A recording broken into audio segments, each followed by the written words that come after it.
أكبر.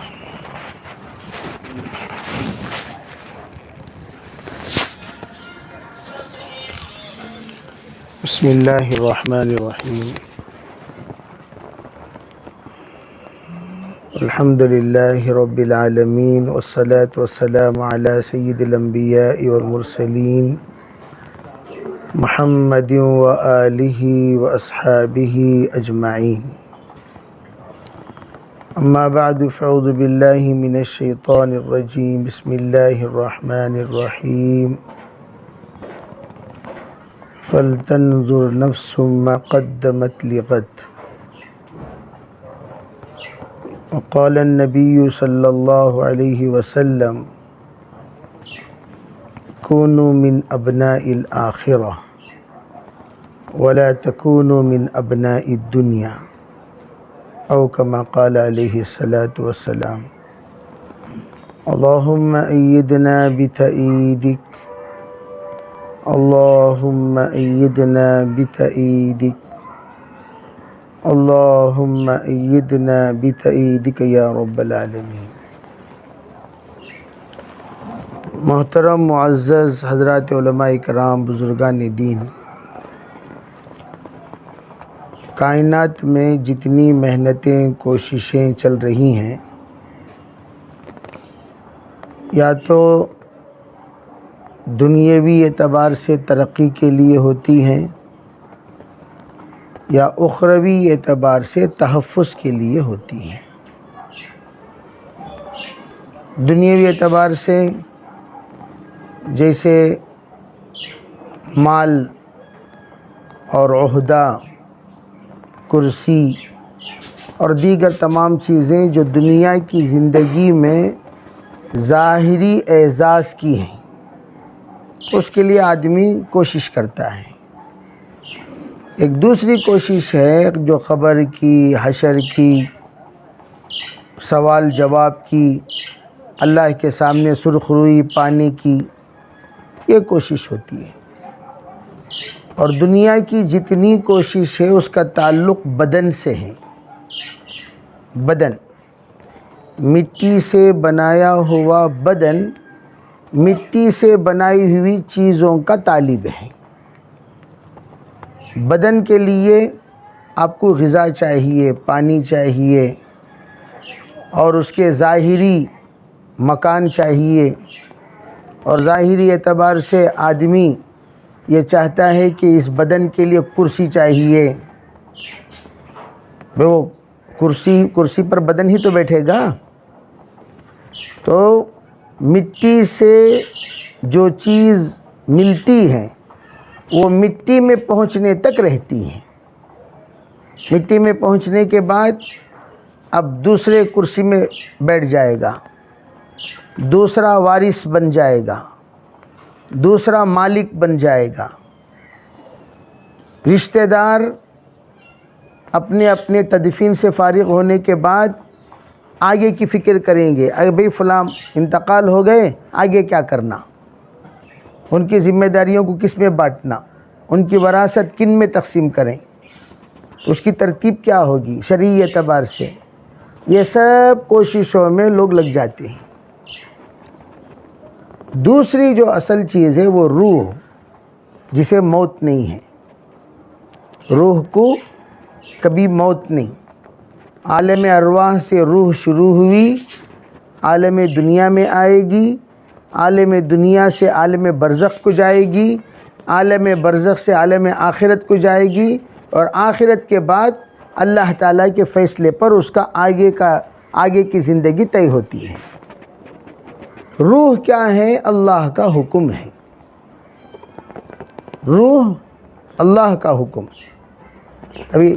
اور روح کی طاقت وہ بدن کی طاقت سے کئی گنا زیادہ ہے، جسے روحانی طاقت کہتے ہیں، جسے روحانی قوت کہتے ہیں. اور اس روح کے لیے اللہ تعالیٰ کا حکم ہے. نماز اللہ کا حکم ہے روحانیت کو بنانے کے لیے.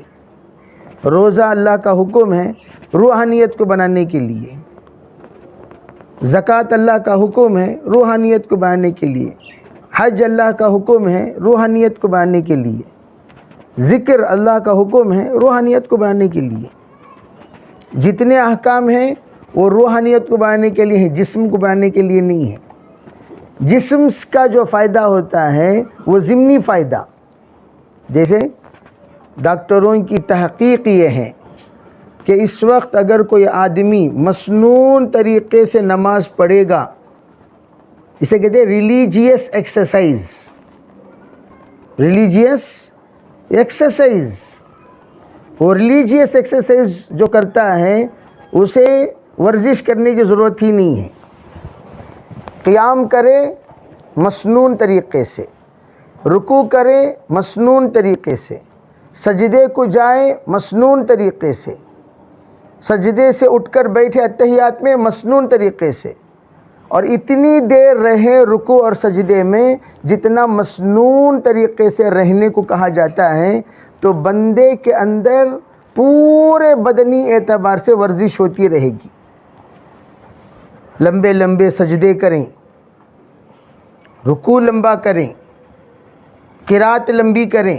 میں تو آسانی سے ہمارے ساتھیوں سے کہا کرتا ہوں بھی آپ لوگوں کو 4 سورے کے علاوہ 5ویں سورت یاد نہیں، کوئی بات نہیں، ایک ہی سورت کو 10 بار پڑھو، 10 بار پڑھو، 11 بار پڑھو، 12 بار پڑھو، اسی سورت کو پڑھتے رہو. آپ کو سورہ عصر یاد ہے، سورہ کوثر یاد ہے، سورہ اخلاص یاد ہے، تبت یدا یاد ہے. تو آپ کیا کریں، سورہ کوثر کو 10-11 بار پڑھیے، نماز میں 10-11 بار پڑھیے، اسی سورت کو رٹیے. والعصر ہے، والعصر کو 11 بار پڑھیے. بعض مشائخ کہتے ہیں جو بندہ 51 مرتبہ سورہ اخلاص روزانہ پڑھتا ہو، خاتمہ بالخیر کا اللہ کی طرف سے فیصلہ ہوتا ہے. 50 پر ایک بار. بعض مشائخ سورہ اخلاص اوراد میں دیتے تھے، اوراد میں سورہ اخلاص 100 مرتبہ پڑھو. سورہ اخلاص 100 مرتبہ چلتے پھرتے اٹھتے بیٹھتے سورہ اخلاص پڑھتے رہیں، اور اس کے ذریعے سے جو اس وقت ایمانی کمزوری ہے، شیطانی وساوس ہے، یہ تمام وسوسے بھی دور ہوں گے اور ایمانی کمزوری بھی ختم ہوگی. کس کے ذریعے سے؟ سورہ اخلاص کے ذریعے سے. تو سورہ اخلاص کو پابندی کے ساتھ، اہتمام سے، توجہ کے ساتھ پڑھیں. ما لا ینحل مسائل، وہ مسائل جو زمانے سے حل نہیں ہو رہے ہیں، پریشان ہیں ہم، اب حل ہوگا تب حل ہوگا، پریشانی کی وجہ سے لوگ حیرت میں رہتے ہیں. ان کے لیے حضرت شیخ الحدیث زکریا صاحب رحمۃ اللہ علیہ نے سورہ فاتحہ کا عمل بتایا کرتے تھے. تہجد میں ہر عمل کا اثر 1000% جو ہوتا ہے وہ تہجد میں. تہجد کی نماز جب پڑھتے ہیں تو ہم اہتمام کے ساتھ، اس لیے جلدی سونے کی عادت ڈالنا، جلدی سونا، اور جلدی سونے والوں کو جلدی جاگنے کی بھی توفیق ہوتی ہے. جلدی سوتے ہیں تو جلدی جاگ بھی جاتے ہیں. اور انسان کی نیند 6 گھنٹے کی، 10 بجے سے لے کر 4 بجے تک کی نیند اصل نیند. تمام حکماء فرماتے ہیں 10 بجے کے بعد، بلکہ 9 بجے کے بعد ہی دماغ تھکنا شروع ہو جاتا ہے. اس کے بعد کی جو محنت ہے وہ تھکے ہوئے دماغ کے ساتھ کمزوری کو زیادہ لاتی ہے. تو کیا کرنا چاہیے؟ 10 بجے کے بعد سونے کی تیاری کرو. ارے بھائی 10 بجے کے بعد یہ صحت کے اعتبار سے بھی مفید اور عبادت کے اعتبار سے بھی مفید. تہجد کا اہتمام.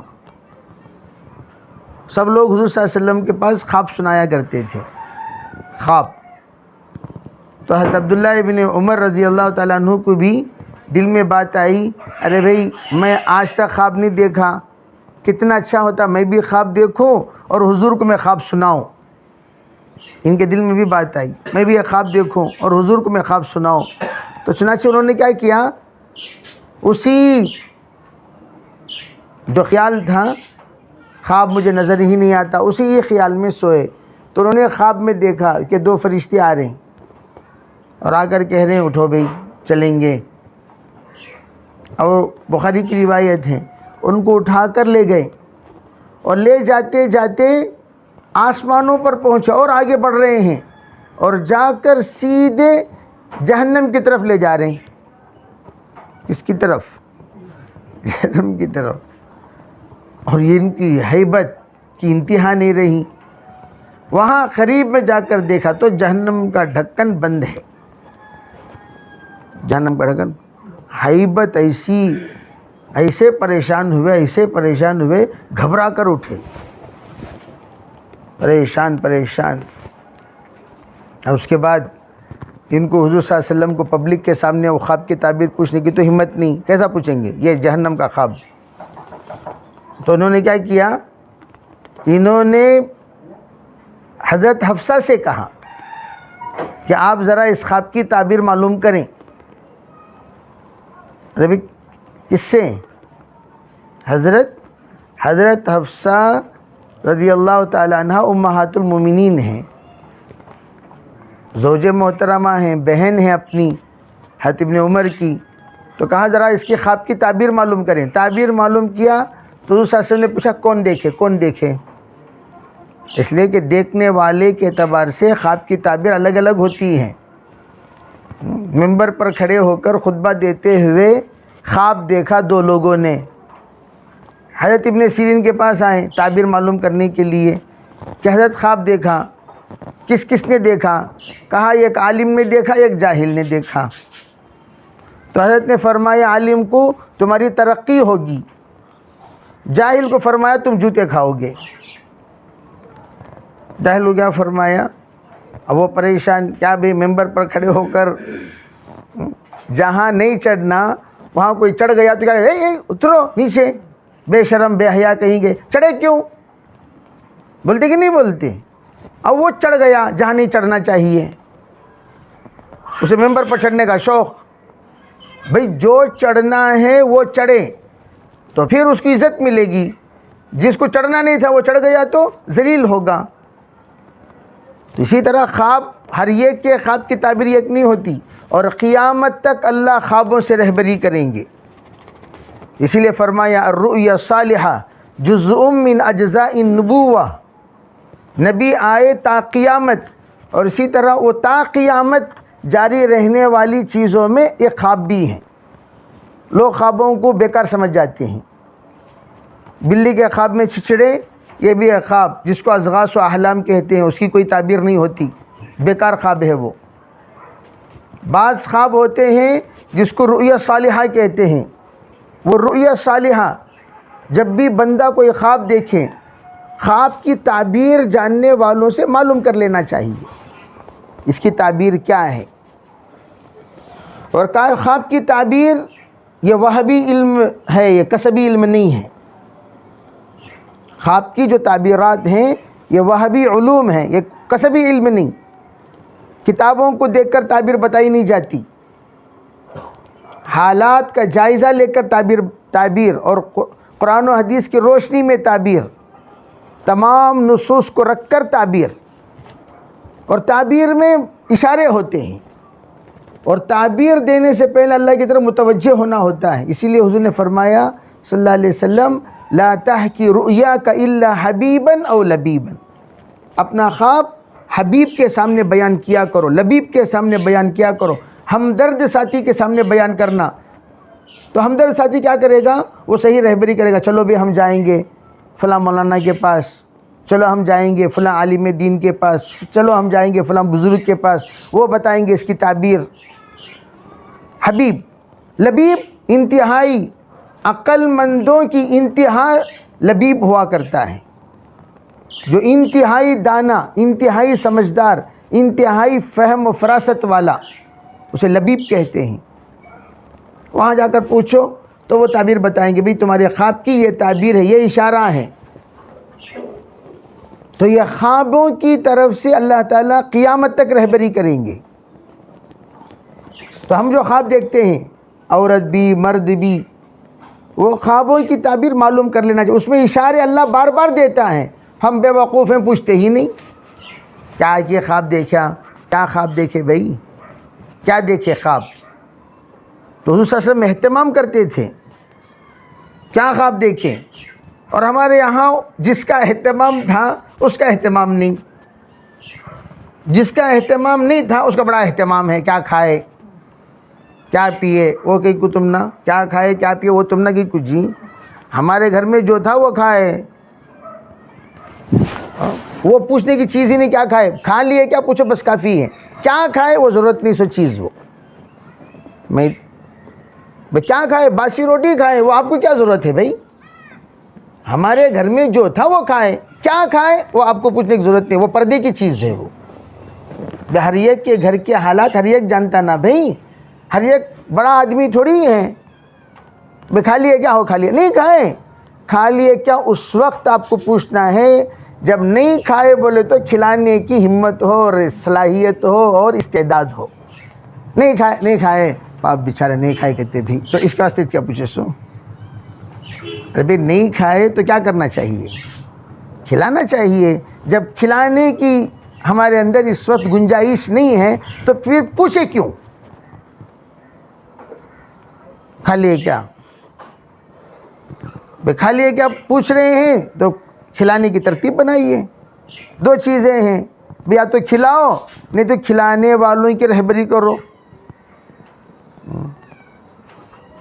یا تو کھلاؤ، ارأیت الذی یکذب بالدین فذلک الذی یدعو الیتیم ولا یحض علی طعام المسکین، کم از کم کھلانا، نہیں کھلا سکے تو کھلانے والے کو کہنا بھئی ذرا ان کو ایک دو روٹی کھلا دیجئے، آپ کے کہنے پر وہ کھلا دیا، آپ کو بھی ثواب ملے گا اس کو بھی ثواب ملے گا، یہ پوچھنے کی چیز نہیں ہے۔ لیکن کوئی خواب دیکھتا ہے، بعض مرتبہ عجیب، اس وقت جو زمانہ گزر رہا ہے اس زمانے میں ہمارے بہت سارے ساتھیوں کو اللہ تعالیٰ کئی سال پہلے اشارہ کر دیا کہ بھئی تمہارے خاندان میں یہ ہونے والا ہے، تمہارے جائیداد میں یہ ہونے والا ہے، جب وہ پریشان تھے، لیکن انہوں نے کسی سے پوچھا ہی نہیں، اشارہ ہو گیا تھا اسی وقت۔ بعض دیکھو بھئی یہ ایک اچھی طرح سمجھنے کی بات ہے، بعض مرتبہ ہمارے آبا و اجداد کی غلطیوں کی سزا 7 نسلوں تک لوگ پاتے ہیں۔ کس کی سزا؟ آبا و اجداد کی غلطیوں کی سزا 7 نسلوں تک لوگ پاتے ہیں، اسی طرح آبا و اجداد کی نیکیوں کا اجر 7 نسلوں تک لوگ پاتے ہیں۔ بعض لوگ بھئی ہمارے والد بھی ایسا، ہمارے دادا بھی ویسا، آپ کے دادا، آپ کے پردادا، آپ کے والد جب ایسے ہی تھے تو فوراً آپ رجوع ہوئے کیوں نہیں؟ کیا ماجرا ہے؟ کچھ تو ہے جس کی پردہ داری، بے خودی بے سبب نہیں غالب۔ اگر ایسا ہے رجوع ہونے کے لیے آپ کے پاس کوئی مرجع نہیں ہے تو کیا کریں؟ کثرت استغفار۔ اس کا حل کیا ہے بھائی؟ کثرت کیا استغفار بولے تو 1000 مرتبہ روزانہ استغفار کرنا۔ انہو کان غفارا یرسل السماء علیکم مدرارا ویمددکم باموال وبنین یجعل لکم جنات ویجعل لکم انہارا۔ استغفار کسے کہتے ہیں؟ صرف استغفر اللہ 1000 بار پڑھنے کا نام نہیں، گناہوں کو چھوڑنا، نظر کے گناہ، زبان کے گناہ، کان کے گناہ۔ جس زبان سے ہم لوگ سکرات میں کلمہ پڑھنے والے ہیں اس زبان کو پاک رکھا کرو، اس زبان کو گندی مت کرو، گندی کرنے سے وہ زبان رکاوٹ کا سبب بن جائے گی۔ جس طرح خطبہ مسنونہ میں ہم پڑھتے ہیں وَعِذْنَا مِن شُرُورِ أَنفُسِنَا وَمِن سَيِّئَاتِ أَعْمَالِنَا، خطبہ مسنونہ میں وَعِذْنَا مِن شُرُورِ أَنفُسِنَا وَمِن سَيِّئَاتِ أَعْمَالِنَا، یا اللہ ہمیں بچا، کس سے بچا؟ ہمارے نفس کے شر سے، ہمارا نفس کہیں ہماری زبان پر نہ آ جائے۔ وَمِن سَيِّئَاتِ أَعْمَالِنَا، زندگی میں کبھی کوئی گناہ کیا ہوگا، کہیں وہ گناہ کا دخل نہ ہو جائے، پھر میری بات فتنے کا سبب نہ بن جائے، گمراہی کا سبب نہ بن جائیں اور میری باتوں کے ذریعے سے لوگ تکلیف میں مبتلا نہ ہو جائیں. تو میری زبان کو شر نفس اور شر الاعمال سے بچا. خالص یہ زبان تیری بولے، امانت کی بولے، اور شر اور فتن سے لوگوں کو بچانے والی بنے. تو دعا تو ہمارے جائزہ لینا، جائزہ کون سی غلطی کی وجہ سے میری زندگی میں سکون نہیں ہے. میرا داماد بھی سکون سے نہیں، میری بیٹی بھی سکون سے نہیں، میں بھی سکون سے نہیں، میری بیوی سکون سے نہیں، گھر میں یہ جھگڑا کبھی ہوتا نہیں ہوتا. بھائی بھائی سے دیکھنے کو تیار نہیں، بھائی بہن سے دیکھنے کو تیار نہیں، کوئی ملنے کو تیار نہیں.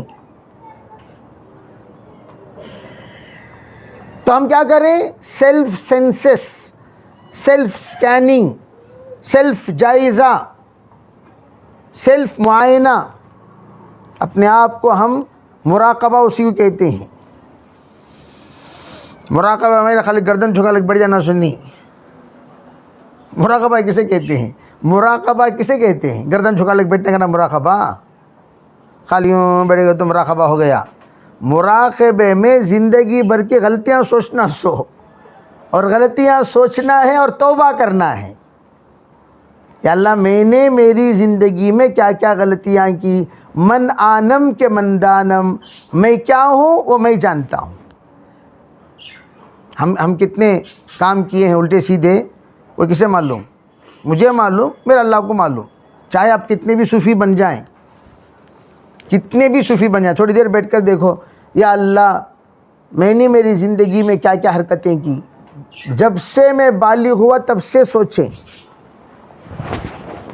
اور سوچنے کے بعد دل میں بات آئے گی، ہاں بھائی یہ غلطی کیا، یہ غلطی کیا، یہ غلطی. ان تمام غلطیوں کو پہلے اللہ تعالیٰ سے معافی مانگے، اور پھر آئندہ دیکھو موت و حیات، لوگ چاہے کچھ بھی کہہ لیں، آپ کا اور اللہ کا معاملہ اگر بگڑنے سے رہ گیا، بچ گیا، اور دونوں کا معاملہ درست ہو گیا، تو یوں سمجھیے آپ کا قبر و حشر کا معاملہ اللہ تعالیٰ درست کر دے گا.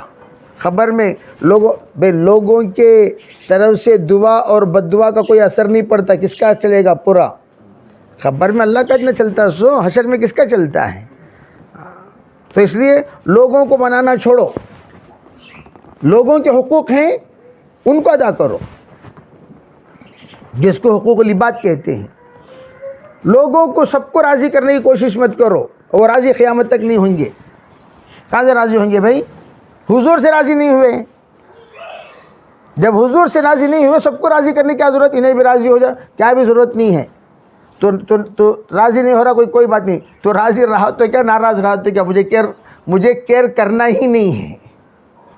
مجھے اس سلسلے میں فکر ہی نہیں کرنا ہے، مجھے اس سلسلے میں گھلنا ہی نہیں ہے، مجھے اس سلسلے میں کھپنا ہی نہیں ہے، مجھے اس سلسلے میں لوگوں کو منانا ہی نہیں.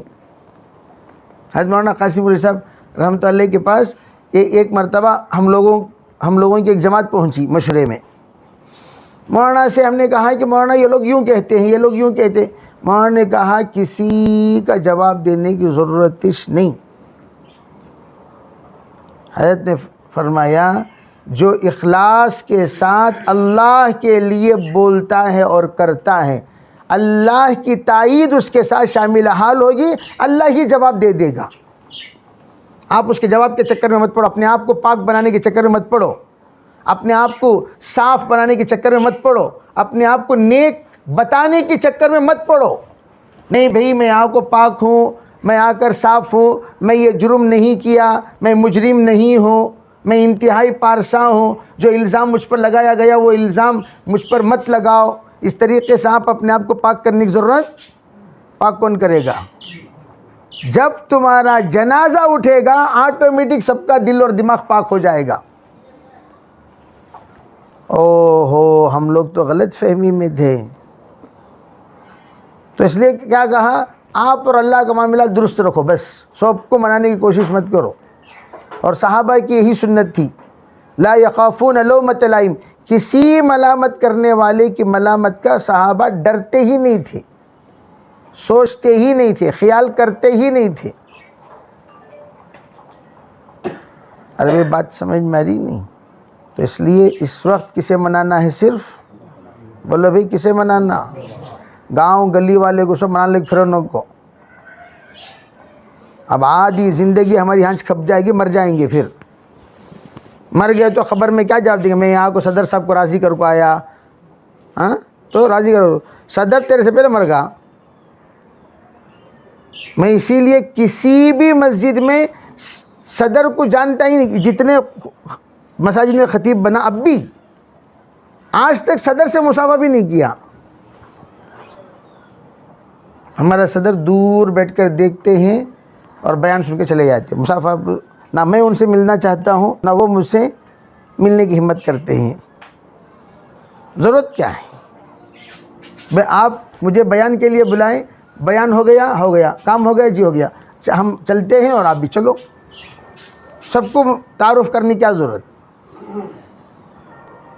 بس سب کو تعارف، جسے تعارف کرانا ہے اسے تعارف کراؤ. میں اسی لیے کہا کرتا ہوں سب سے لوگ آج کل لائک کرو، شیئر کرو، سبسکرائب کرو، یہ چکر میں رہتی ہے ایک جماعت یوٹیوبرز کی. لائک اللہ کرے، سبسکرائب اللہ کرے، شیئر اللہ خود بخود کر دے گا. یلقا لہ القبول فی الارض اذا احب اللہ عبدا نادا جبریل. حدیث میں ہے بندہ اللہ جس کو چاہتا ہے جبریل کو بلاتا ہے. انی احب فلانا، او جبریل فلاں کو میں چاہتا ہوں، تو بھی اس سے محبت کر. اب جبریل علیہ السلام اس سے محبت کرنے لگتے ہیں. پھر آسمان کے فرشتوں میں اعلان کرتے ہیں ان اللہ قد احب فلانا، اللہ نے فلاں کو چن لیا، فلاں کو چہیتا بنا لیا. اے آسمان کے فرشتوں، اللہ کا حکم ہے تم سب اس سے محبت کرو. فرشتے اس سے محبت کرتے ہیں. اور پھر کیا ہوتا ہے؟ یلقا لہ القبول فی الارض، پھر اللہ تعالیٰ اس کی قبولیت زمین پہ ڈال دیتے ہیں، دلوں میں. اس کے مرنے کے بعد قبولیت. جتنے ہمارا بزرگان دین دنیا چلے گئے وہ پورے یوٹیوب میں آئے تھے کیا؟ معین الدین چشتی رحمۃ اللہ علیہ، نظام الدین اولیاء. کیوں بھائی؟ آج تک بھی ان کا چرچا پرچا چلتا کہ نہیں چلتا؟ صحابہ کرام سب بتائے تھے من آنم کے من دانم. صحابہ من انا فعرفونی، من انا فعرفونی، میں کون ہوں؟ اے لوگوں مجھے پہچانو، مجھے جانو.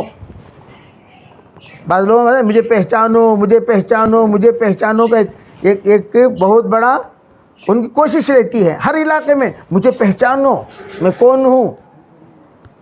صحابہ نے کبھی پہچان نہیں کروایا. آج تک چن کر صحابہ کا واقعہ ہم بیان کرتے ہیں جن کو لوگ جانتے ہی نہیں تھے. آج بھی ان کا تذکرہ چلتا ہے پوری دنیا میں. تابعین کا چلتا ہے، محدثین کا چلتا ہے، مفسرین کا چلتا ہے. لوگ چن کے اسماء رجال بیان کرتے ہیں. آج تک بھی جن کو کائنات جانتی نہیں تھی آج جاننے لگی. تو یہ کیا مطلب؟ اللہ آج نہیں تو کل ان کی بات تا قیامت جاری و ساری کرے گا. ہمارا کام کیا؟ اللہ کو راضی کرنا، بس کسی کو راضی کرنے کی ضرورت نہیں. آٹومیٹک یہ سب اللہ کے لیے سب کا حقوق ادا کرو. ماں بیٹا ہو ماں باپ کا حقوق ادا کرو، ماں باپ ہیں اولاد کا حقوق ادا کرو، شوہر ہو بیوی کا حقوق ادا کر، بیوی ہیں شوہر کے حق ادا کریں، والدین ہیں بچوں کے حقوق ادا کریں، بچے ہیں والدین کا حقوق ادا کریں، بھائی بہن ہیں آپس میں حقوق ادا کرو. سسرال کا حق تم ادا کرو، اپنے سسرال کا حق ادا کرو، ددیال کا حق ادا کرو، ننیال کا حق ادا کرو. سب سے پیار محبت سے رہو. اپنے ہاتھ اور اپنی زبان سے کسی کو تکلیف مت دو. انشاءاللہ اللہ تعالی ہماری زندگی نیک زندگی بنائے گا اور موت بھی ایسی آئے گی. وَلَا تَمُوتُنَّ إِلَّا وَأَنْتُمْ مُسْلِمُونَ. مسلمان بن کے مرو. کیا مطلب؟ المسلم من سلم المسلمون من لسانه ویدی. مسلمان اسے کہتے ہیں جو مرا لیکن زبان اور ہاتھ سے کسی کو تکلیف دیے بغیر مر گیا، کسی کو تکلیف دیا نہیں. مرا بخیر تو امید نیست. شرم رساں کا مطلب کیا ہوتا ہے؟ اگر ہم کسی کو خیر نہیں کر سکے تو شر بھی نہ کریں. بس لوگ کہیں گے بس اچھا آدمی بھائی انتقال ہو گیا، اچھے لوگ جلدی چلے جاتے ہیں، لوگ ذکر کرتے ہیں، تبصرہ کرتے ہیں. کریں گے بھی انشاءاللہ، سب کریں گے. اللہ تعالی ہمیں شریعت کو نیک بننے کی توفیق عطا فرمائے اور توبہ استغفار کرنے کی توفیق عطا فرمائے۔ جو کچھ غلطیاں ہم سے جان کر انجانے میں ہو گئیں، جن غلطیوں کو ہم جانتے ہیں، ان تمام غلطیوں کو سوچ کر ایک ایک چیز یاد کر کے تہجد میں اللہ سے معافی مانگنا اور آئندہ وہ غلطی نہیں کرنا۔ ٹھیک ہے بھائی، انشاءاللہ توبہ اگر کرنا شروع کر دیں گے، اللہ تعالیٰ دھیرے دھیرے برکتوں کا دروازہ کھول دے گا۔ لک الحمد و لک الشکر، اللہم صلی علی سیدنا محمد وعلی آل سیدنا محمد وبارک وسلم۔ اے اللہ ہم سب کے گناہوں کو معاف فرما، یا اللہ ہمارے خطایا سے درگزر فرما، بقیہ زندگی رحمات پر مرضیات پر گزارنے کی توفیق عطا فرما۔ یا اللہ ہم میں شریعت کو نیک بنا، ایک بنا، متحد بنا، متفق بنا۔ یا اللہ ہر اعتبار سے ہمیں کامیاب فرما۔ یا اللہ ہماری زندگی کے تمام رکاوٹوں کو دور فرما۔ سوچ سوچ کر ہماری زندگی میں کیے ہوئے غلطیوں سے معافی مانگنے کی توفیق عطا فرما۔ یا اللہ معافی مانگے بغیر مرنے سے ہماری حفاظت فرما، معافی مانگے بغیر مرنے سے ہماری حفاظت فرما۔ یا اللہ جو بھی نیک کام ہم کر رہے ہیں اس پہ استقامت نصیب فرما، ترقی نصیب فرما، ہمیں نسلوں کو قبول فرما، ہمارے گھر کے ایک ایک فرد کو قبول فرما، عورتوں کو قبول فرما، بچوں کو قبول فرما۔